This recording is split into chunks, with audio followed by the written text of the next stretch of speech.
What's good, everybody?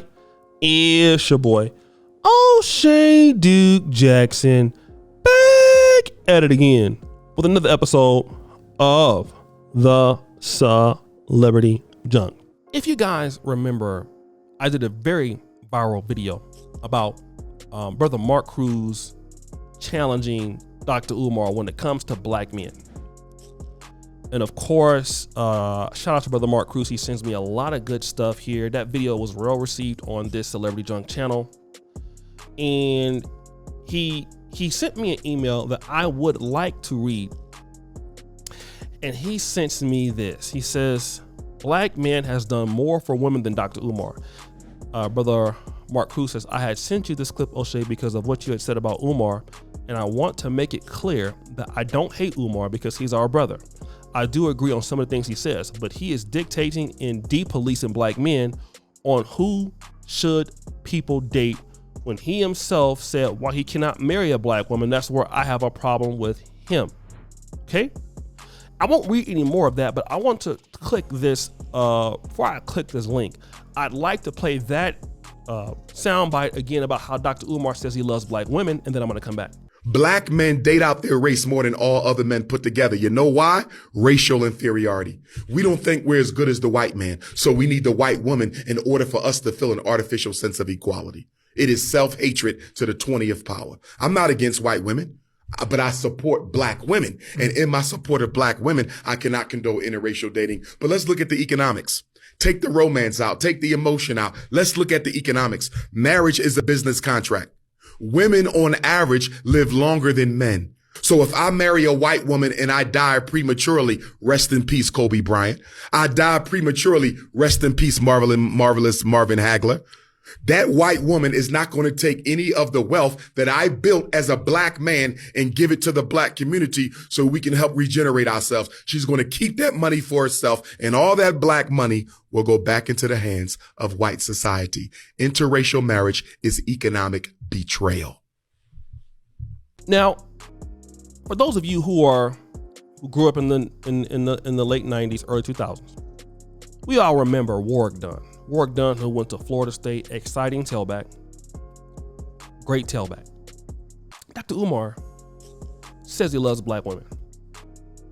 Okay? But Dr. Umar, and I'm going to get to that, he talks a good game. Very seldomly does he deliver. Here's Warrick Dunn, a great athlete, played for the Buccaneers and the Falcons, especially when they had Michael Vick. Now, if you know his mother was shot and killed while he was a senior in high school. He was a great football player in Louisiana. He raised his 5 siblings while in college. Went to the NFL, had a stellar career. Over that time, he has built over 145 houses for single mothers. 145 houses for single mothers. Now, I want to talk about this. A lot of black men in what we consider the black manosphere have a problem with these things that are given to and for single moms. We're going to be honest about that. We have somewhat of we take a little bit of an umbrage. But even with this effort, you can't hate on that for what the brother did. The brother built 145 houses for single moms. That is tremendous.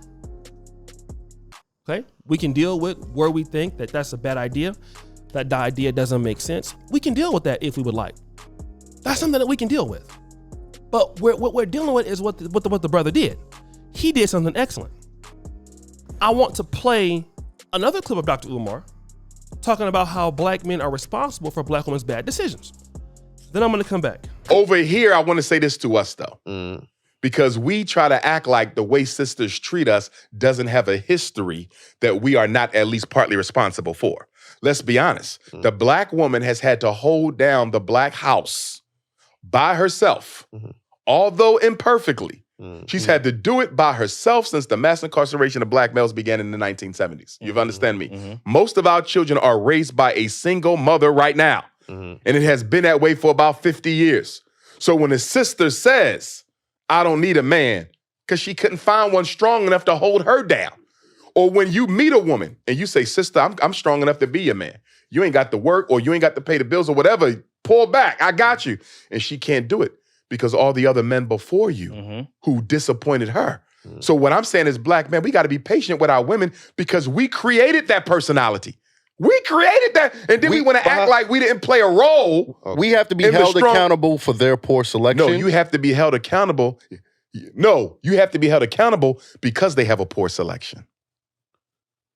See, what you're saying, you're selecting a poor mate. And what I'm saying is they don't have much to select one, so of course she's going to end up with a poor mate. And why is she going to end up with a poor mate? Because we as black men are not raising black boys to be the men that our women need. So here's Dr. Umar with a criticism of black men again, which for some people could be taken offensively or you could agree with it. And I tend to believe that there's some truth to what he's talking about.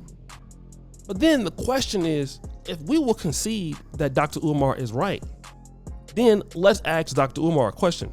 If you love black women, what have you done visibly for them that we can see like Warwick done? That's the question that men are going to ask. This is one of the reasons why Dr. Umar doesn't have a whole lot of black men that's in his camp, because men, I noticed Dr. Umar always associates himself with a lot of women all the time. And that is because men are more rambunctious. We're gonna challenge those ideas, and we're gonna make sure that you say you are who you say you are, right? And shout out to D. Darrell, who's a brother of mine, Uncle D. Darrell. And we've talked about this. But Dr. Umar, he talks all of this game about what he loves, and yet Warwick Dunn don't say anything, and he doesn't. And I'm gonna tell you why Umar is not a builder.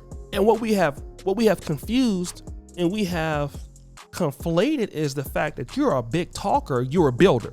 No, you're just a big talker. That's what you talk a lot. You're a loudmouth. But see, if you really loved them, we would see it. Like you say you do. If this is what your message is, we would see it. You said you like black boys, you love them. We would see it. Why don't we see it? We don't see the productivity behind what your love is talking about. And this is why Tina Turner has that song called What's Love Got to Do With It? Now, when you put yourself out there, you got to be open to this kind of criticism, Doc. I'm just going to be real. When you say that, you can't be the guy wanting to give these speeches, and I know how much you're charging for podcasts. You ain't doing it for the free. I'm not saying that you haven't done it before, but I believe now it's at least $3,000 or $5,000 per pop. I thought you were coming to Uganda. I would have loved to bring you over here. I would have paid you too. But the reality is, Doc, the problem that we have is you're not showing the evidence that you love these women, because then you would be doing something like this that we can see that as tangible. A lot of folks in Black America are just really happy with words. Work done should be on podcasts, but the way the Black community is set up is the people who actually do the work don't get no shine. They sit in the back and build. Like, we know more about Dr. Umar than we know about A.G. Gaston in Black America. When A.G. Gaston was one of the brothers funding the civil rights worth over $400 million in Alabama in the civil rights movement. Because see, the builders of Black America are the undergird, the systems. But these people like Umar, they run their mouth. And you cannot see any development of what they're talking about. You just can't see it. They tell everybody what they should be doing, largely. But the problem is, we never see it. So when you come after black men in the way that you do, they're going to tend to have somewhat of it and take umbrage with it. Now, I criticize black men also for some of the buffoonery that we do. But it's more of men to men talk. Not putting down men on the behest of women talk. That's different. Okay? When I'm talking to the men, I'm talking to the men for a reason. I'm not talking to the men to try to get some cool points, which I feel that's what he's trying to do for. I'm not doing that. No. I'm dealing with a subject. I'm dealing with a topic that encourages black men to work together, and it's not necessarily influenced by the fact that black men need to do it for black women. It's more influenced with the fact that black men need to do it for themselves, and that will also influence the women. But that ain't what Umar does. That's not what he does. Okay? It's not what he does. So guys, what do you think? It's your boys, O'Shea Duke Jackson, back at it again. Another episode of The Subject Drunk. Appreciate you for all you. Turn the bell. We're out.